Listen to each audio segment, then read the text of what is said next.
Assalomu alaykum hurmatli Qamashi ahli. Assalomu alaykum musofirda yurgan yurtdoshlar, hormanglar, charchamasdan yuribsizlarmi?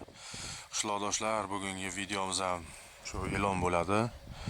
Tayyor uchastka 5 xonadan iborat, 8 yutuqlik, manzili ham juda chiroyli manzilda joylashgan, Nurobod mahalla.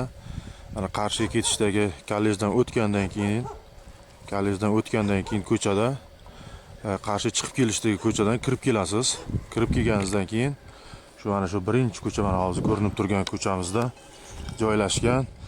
Birinchi emas, ikkinchi xonadon sotiladi. Hurmatli qishloqdoshlar, bemalol pastdagi nomerlarga telefon qilib, gaplashib, savdolashishlaringiz mumkin. Hozir xonani obzor qilib ko'rsataman. Hurmatli qishloqdoshlar, mana shu ko'rinib turgan xonadon sotiladi. Pastdagi nomerlarga bemalol telefon qilishlaringiz mumkin. Tayyor uchastka. 5 xonadan iborat. Xonalar soni 5 ta. Shu ko'rib turgan xonadonlari sotiladi. Yer maydoni 8 sotuq.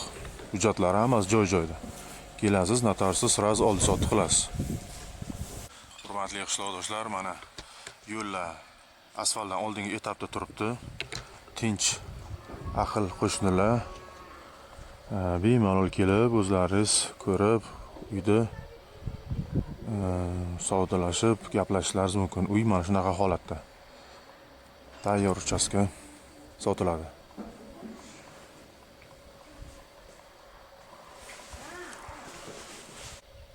Qishloqdoshlar, mana hovlining ichkari ko'rinishidan bu tomonda 4 ta xonadon joylashgan. 4 ta xonalar soni, tomonda katta mehmonxona va katta darvozaxona joylashgan. Bemalol darvozaxonada 3-4 ta mashina joylashadi. Eshiklari akfadan qilingan, eshik derazalar hammasi, uydagi remontlari ham bemalol yashash imkoniyati bor. Kafellar qilingan, darvozaxonada pol patoloklari hamma narsasi joy-joyida. Bemalol kelasiz, birdaniga yashaversangiz bo'ladi. O'zimiz uchun remont qilib qo'yamiz desanglar, remont qilsanglar ham bo'laveradi. Hovlining ko'rinishi, hovli 8 sotuq yer maydoniga ega. Pastdagi nomerlarga telefon qilasiz, telefon qilib narxlarni gaplashib, bemalol savdolashishlaringiz mumkin. Hurmatli qishloqdoshlar, keyingi videolarda ko'rishguncha xayr, sog' bo'linglar.